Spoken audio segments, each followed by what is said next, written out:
ہم تو بہت خوش نصیب لوگ ہیں کہ اللہ تعالیٰ نے ہمیں 2026 بھی عطا فرما دیا۔ ہم سے زیادہ خوش نصیب کون ہے؟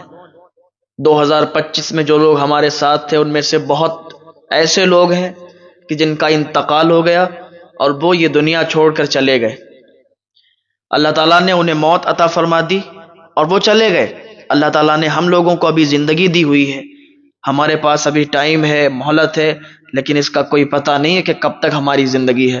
لیکن شکر اس بات کا ادا کرو کہ اللہ تعالیٰ نے 2026 عطا فرمایا اور ہم ابھی حیات ہیں، ہم ابھی سلامت ہیں، ہماری موت ابھی نہیں آئی۔ تو ہمیں چاہیے کہ ہم اللہ تعالیٰ کا شکر بجا لائیں، ہمیں چاہیے کہ ہم اللہ تعالیٰ کی عبادت میں لگ جائیں۔ اور دو کام تو آپ ضرور کریں، ان پر زیادہ سے زیادہ عمل کرنے کی کوشش کریں، نیک کام سب کریں، لیکن ہمارے معاشرے میں جو سب سے تیزی کے ساتھ اور سب سے زیادہ جو چلتا ہے وہ اکثر جھوٹ بہت تیزی کے ساتھ پھیلتا ہے، جھوٹ بہت تیزی کے ساتھ لوگ بولتے ہیں، بات بات میں جھوٹ بول دیتے ہیں، بات بات میں جھوٹ بول کر اور گناہ کماتے ہیں۔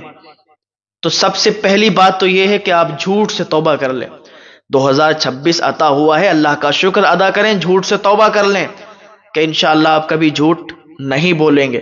اور جھوٹ نہیں بولیں گے اس میں بہت سارے کام بن جائیں گے۔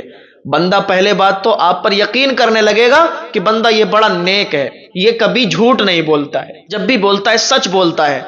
دوسرے لوگ آپ کی بات پر یقین کرنے لگیں گے، کسی کی بات پر کریں یا نہ کریں لیکن آپ کی بات پر یقین کرنے لگیں گے، اس لیے کہ لوگ کہیں گے یہ بندہ تو ہمیشہ سچ بولتا ہے۔ تو اپنے اندر 2026 ملا ہے تو اپنے اندر یہ آپ تبدیلی پیدا کرو کہ انشاءاللہ کبھی جھوٹ نہیں بولیں گے۔ دوسری چیز، آج لوگ رزق کمانے کے لیے نکلتے ہیں، کمائی کرنے کے لیے نکلتے ہیں، کام کرتے ہیں پیسہ کمانے کے لیے، اپنا گھر چلانے کے لیے، تو اب اس میں یہ تمیز نہیں کر پاتے کہ حرام طریقے سے کما رہے ہیں یا حلال طریقے سے کما رہے ہیں۔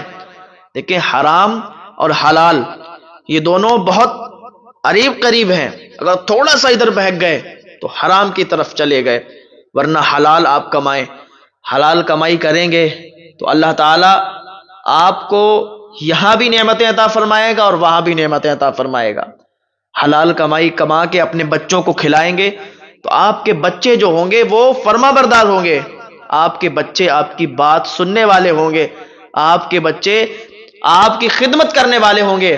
ورنہ دور تو ایسا آ رہا ہے کہ آپ خود اپنی آنکھوں سے دیکھنا، وہ دور آ رہا ہے کہ کوئی کسی کی بات سننے کے لیے تیار نہیں ہے۔ ورنہ پہلے کا دور جو تھا نا، بیٹا باپ کے سامنے اونچی زبان میں بات نہیں کر سکتا تھا، بیٹا باپ کے سامنے بیٹھنے کی ہمت نہیں کر سکتا تھا۔ یہاں پر باپ آ کر بیٹھ جائیں تو بیٹا ادب کے لحاظ سے اٹھ کر دوسری جگہ چلا جاتا تھا۔ اور آج کا معاملہ یہ ہے کہ اگر بیٹا بیٹھا ہوا ہے اور باپ آ گئے تو دور جانے کی تو بات الگ ہے، وہاں سے اٹھنے کو تیار نہیں ہے۔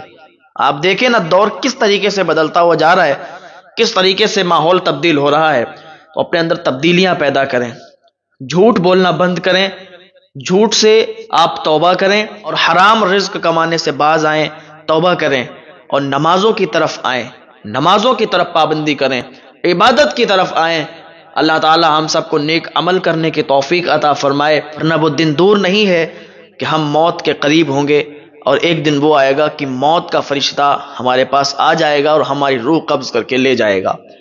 موت سب کو آنی ہے، ایسا نہیں ہے کہ کسی نے موت کا انکار کر دیا، کوئی موت کا انکار کرا تو موت نہیں آئے گی، وہ ہمیشہ یہیں رہے گا۔ لیکن یہ دنیا ختم ہونے والی ہے، یہ دنیا ختم ہو جائے گی۔ لوگوں کا اس بات پر اتفاق ہے، لوگوں کا اس بات پر یقین ہے، کسی کا انکار نہیں ہے کہ موت نہیں آئے گی۔ کسی سے بھی پوچھ لو، سب کا یہی کہنا ہے کہ موت آئے گی، موت آنی ہے بھائی، تو پھر ہم کیوں اتنے بے خبر ہیں؟ انسان جب کہیں جاتا ہے سفر پر یا کہیں رشتہ داری میں جاتا ہے، 1-2 دن رکتا ہے اور پھر اسے واپس آنا ہوتا ہے۔ کہاں؟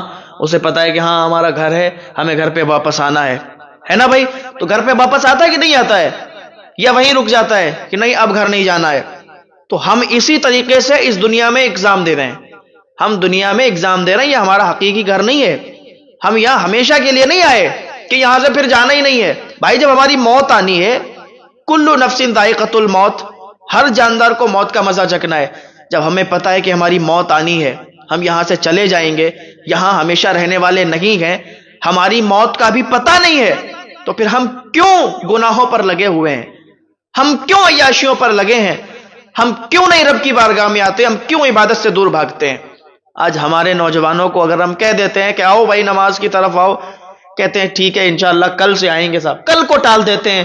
کس نے دیکھا ہے کہ کل آنا ہے، کہ کل ہم زندہ رہیں گے بھی نہیں رہیں گے؟ جو لوگ کہتے ہیں نا کہ کل پڑھیں گے، ان سے ذرا بات کرنا، ان سے پوچھنا کہ کل تک تم زندہ رہو گے؟ بھائی جب تمہیں خود نہیں پتا ہے کہ کل ہوگا یا نہیں ہوگا، تو پھر ہم کل پر کیوں ٹالتے ہیں؟ ہمیں تو جس وقت نماز کا ٹائم ہو، اذان ہو، ہم مسجد کی طرف چلے جائیں۔ جوانی کی عبادت اللہ تعالیٰ کو سب سے زیادہ پسند ہے، تو اگر ابھی ہمارے پاس جوانی ہے تو ہم اللہ کا شکر ادا کریں اور اللہ تعالیٰ کی عبادت میں مشغول ہو جائیں، جوانی میں عبادت کریں۔ ورنہ لوگ بڑھاپے پہ چلے جاتے ہیں، بوڑھے ہو جاتے ہیں تو پھر مسجد کی طرف جاتے ہیں، پھر نمازوں پہ جاتے ہیں، بوڑھے ہو جاتے ہیں پھر عمرہ کرنے جاتے ہیں، صحیح سے ارکان بھی ادا نہیں ہو پاتے، بوڑھے ہو جاتے ہیں پھر حج کرنے جاتے ہیں۔ ہم تو کہتے ہیں جب جوانی آئے تو جوانی پہ عمرہ کر لو، جوانی پہ حج کر لو، کیونکہ ارکان جوانی پر بہت بہتر ادا ہوتے ہیں۔ معاشرے میں تو یہ غلط چیز مشہور ہے کہ جب بڑھاپا آ جائے، بوڑھے ہو جائیں تو پھر عمرہ کرنے اور حج کرنے کے لیے جائیں، ساری چیزوں سے نپٹ کر۔ بہت سے لوگ کہتے ہیں کہ صاحب ابھی ہم کیسے جا سکتے ہیں، ابھی تو ہماری بیٹیاں باقی ہیں، ان کی شادی کرنا ہے، بیٹے باقی ہیں، ان کی شادی کرنا ہے۔ اور بھائی اللہ تعالیٰ سب چیزوں کا انتظام کر دیتا ہے، سب کا انتظام ہو جاتا ہے، لیکن جاتا وہی ہے جسے سرکار بلایا کرتے ہیں، جسے چاہا در پہ بلا لیا، جسے چاہا اپنا بنا لیا۔ یہ بڑے کرم کے ہیں فیصلے، یہ بڑے نصیب کی بات ہے۔ اللہ تعالیٰ کی بارگاہ میں دعا ہے اللہ تعالیٰ ہم سب کو مدینہ شریف کی حاضری نصیب فرمائے، اللہ تعالیٰ ہم سب کو اسی رمضان میں مدینہ شریف کی حاضری نصیب فرمائے۔ موت کو دن میں کئی بار یاد کیا کرو تو ہمارا گناہوں کی طرف سے دل ہٹ جائے گا۔ جب بندہ موت کو یاد کرے گا، موت کی جب اسے یاد آئے گی اور دن میں کئی بار جب موت کو یاد کرے گا تو پھر گناہوں کی طرف نہیں جائے گا۔ تو ہم اپنے تمام نوجوانوں کو بولتے ہیں کہ آؤ نا یار مسجد میں۔ آپ جب مسجد میں آتے ہو تو پھر مسجد میں ایک الگ ہی خوشحالی ہوتی ہے۔ ہمارے نوجوانوں کو جب ہم مسجد میں دیکھتے ہیں نا، نماز ادا کرنے کے لیے آتے ہیں، بڑا اچھا لگتا ہے، سکون قلب حاصل ہوتا ہے۔ اب ہمارے نوجوان کیا کرتے ہیں، جب کہیں سے دھوکہ ملتا ہے، جب کہیں سے ٹھیس پہنچتی ہے، تکلیف پہنچتی ہے، تو فجر کی نماز میں بھی ہم دیکھتے ہیں کہ ہمارے نوجوان فجر کی نماز میں بھی سب سے اگلی صف میں بیٹھتے ہیں۔ کہتے ہیں کیا ہوا؟ کہتے ہیں کچھ نہیں حضرت، بس نماز پڑھنا شروع کر دیا ہے۔ ارے جب دنیا دار کی طرف سے تمہیں دھوکہ ملتا ہے تب تم نماز کی طرف آتے ہو، جب تمہارے دل پر ٹھیس لگتی ہے تب تم نماز کی طرف آتے ہو، تم پہلے سے کیوں نہیں آتے؟ اللہ تعالیٰ تو بڑا کریم ہے، بڑا رحیم ہے، یار آؤ نا یار۔ اللہ تعالیٰ تو معاف فرمانے والا، اور ایسا معاف فرمانے والا ہے ایک توبہ سے معاف فرما دیتا ہے۔ ہم کیوں اتنے غافل ہیں؟ ہم کیوں دنیا کی فکر میں ہیں؟ ہم کیوں دنیا میں لگے ہیں؟ آئے نا اللہ کی بارگاہ میں۔ اللہ تعالیٰ فرماتا ہے میرے بندے آ تو صحیح، میں تیری توبہ قبول فرمانے والا ہوں، میں تجھے بخشنے والا ہوں، میں تجھے معاف فرمانے والا ہوں۔ تو دنیا کے در پہ ٹھوکر کھا رہا ہے، آنا میری بارگاہ میں۔ اور رب تو اتنا زیادہ پیار کرتا ہے بندے سے، ایک ماں کیا پیار کرتی ہوگی جتنا رب پیار کرتا ہے۔ آؤ نا میرے بھائی، مسجدیں آپ کا انتظار کر رہی ہیں۔ ہمارے بھائیوں نے مسجدیں تو بنا لی ہیں لیکن اس میں نماز پڑھنے کے لیے نہیں آتے، یہ سونی پڑی ہوئی ہیں۔ فجر کی نماز میں لوگ دکھائی نہیں دیتے، عشاء کی نماز میں بھی کچھ کم ہی لوگ آتے ہیں۔ بھائی آپ نمازوں کی پابندی کریں گے تو آپ کے اندر ایسی تبدیلی پیدا ہوگی، یقین جانو انشاءاللہ آپ کے سارے کام بنتے ہوئے نظر آئیں گے۔ آپ جو دعا کرو گے اللہ تعالیٰ کی بارگاہ میں قبول ہو جائے گی۔ تو آپ یہ مت سوچو کہ آج ہم اپنے کاموں میں الجھے ہوئے ہیں، آج ہمیں کوئی پوچھتا نہیں ہے، آج ہمیں کوئی گھاس نہیں ڈالتا تو سب دن ایسے رہیں گے، ایسا نہیں ہے۔ اللہ تعالیٰ آزمائشیں لیتا ہے، آزمائشوں میں ہو سکتا ہے ہم بھی آزمائشوں میں پڑے ہوں۔